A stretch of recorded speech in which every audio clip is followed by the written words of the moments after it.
from the soul Afflictions to Unsurpassed Enlightenment. Hello. Today, let's take a deep dive into the information you gave me about Bodhisattva. It's a conversation between a master and a disciple, mainly centered on the content of the Abhidhamsaka Sutra concerning generating Bodhisattva. Yes. Our goal today is to sort out what this generating Bodhisattva really means, especially that highest form of Bodhisattva aimed at becoming a Buddha. What does it entail, and how vast is its scope?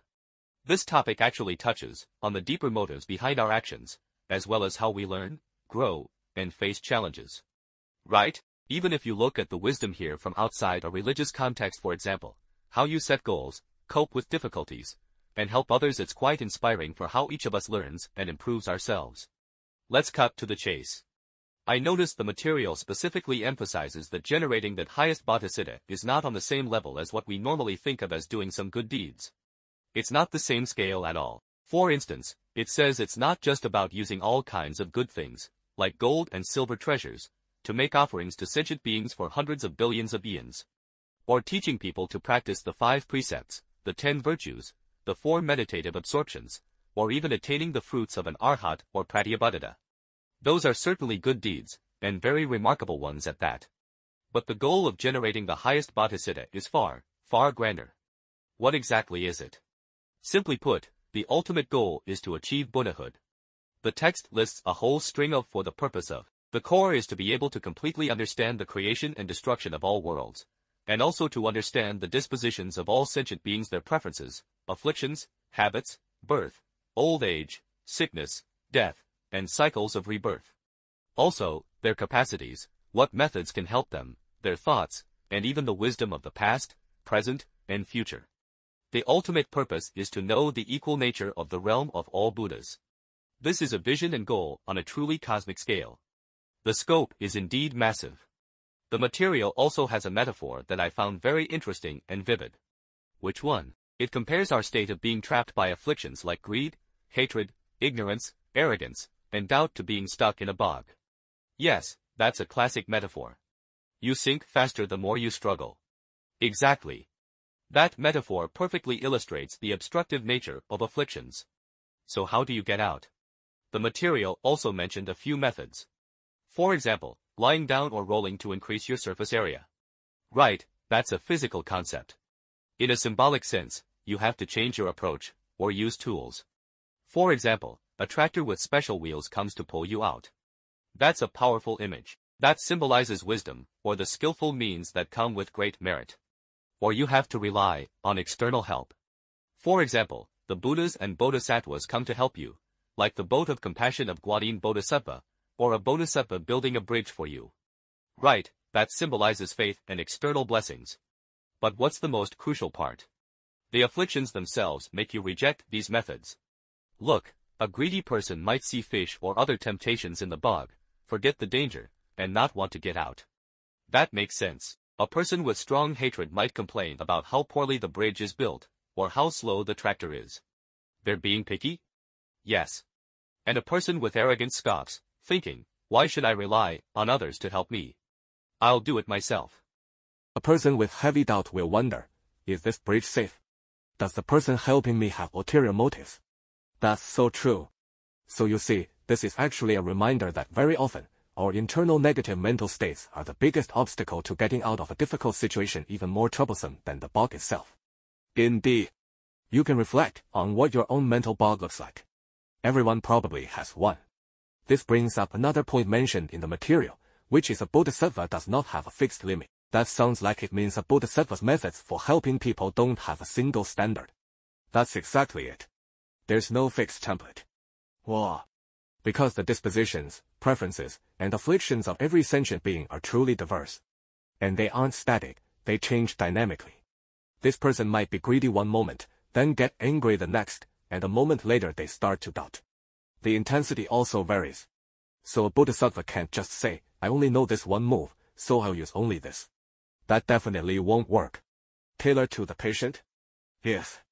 Tailored teaching, tailored to the problem. They need to prepare an infinite number of solutions and must continue to learn.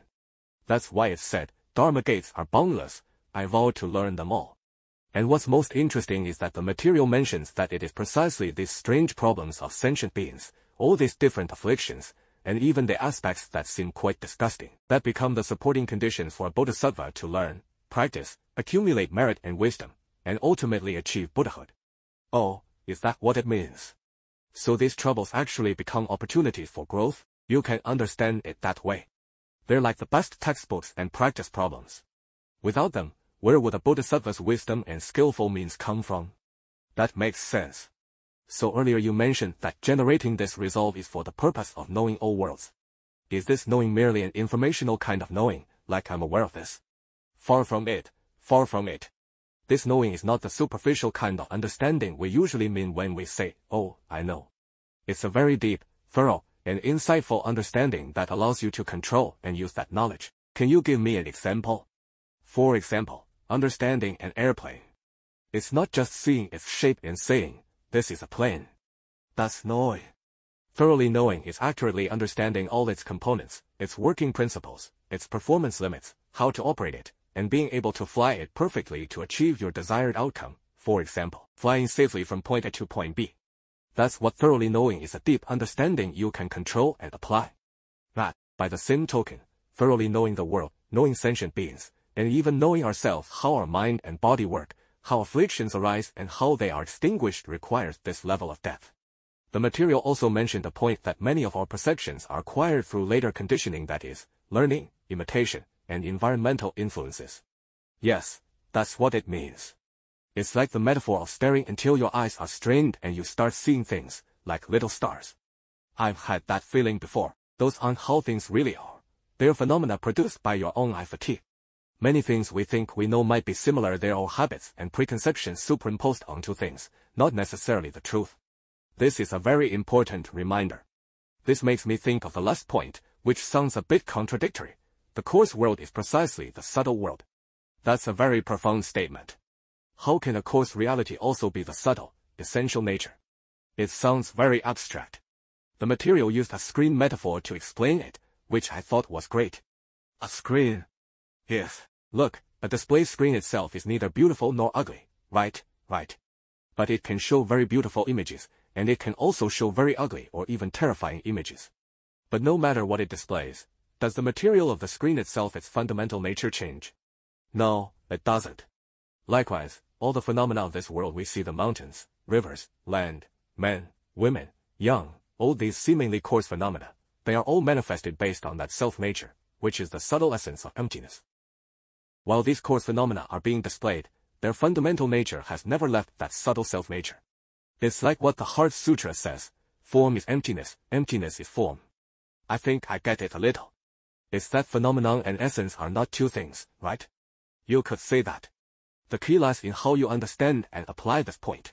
Look, the Buddhas and Bodhisattvas understand this principle, just like knowing how to safely connect electrical wires. They skillfully use their minds, and with that, they can benefit themselves and others, transforming the seemingly coarse world into a subtle application. But we ordinary people, because we have afflictions and ego clinging, don't follow the rules. Based on feeling. Yes. Based on feeling or that arrogant mindset, it's like casually touching a high-voltage wire. The result is naturally just asking for trouble and bringing all kinds of suffering. That's also a very vivid metaphor. Safe electrical use versus randomly touching a high-voltage wire. Yes. So this brings up a very important question. How do you learn to follow the rules of things in your own life and transform that seemingly coarse reality into a subtle application? That's definitely worth pondering. So after our discussion today, it feels like this act of generating bodhicitta is really far more than just a simple, kind wish. Exactly. It's more like an extremely grand and very profound journey of spiritual cultivation. Its goal is perfect wisdom and the ability to help all sentient beings. And this requires endless learning, very flexible and skillful methods, and a thorough understanding of the fundamental nature of all things. And I think a core insight or revelation in all of this is that the challenges we face, the imperfections, whether they're external difficulties or our own internal bog of afflictions, are not just obstacles. When you look at it differently, they are precisely the necessary paths or stairs to a deeper level of understanding and ability. Obstacles as stairs. That's part of the meaning. The so-called coarse and subtle seem to be opposites, but in reality, they are two sides of the same coin. The key is how you view them and how you transform them. I understand. So, finally, here's a question for you to ponder on your own. Since the material says that bodhisattvas learn and grow by observing and solving the various afflictions of sentient beings, can you also view the so-called mistakes, problems, or things that cause you distress in your own work or life, whether they are specific data, arguments, systems, or your own habits, as valuable opportunities to drive you to learn more deeply, improve your skills, and ultimately achieve mastery?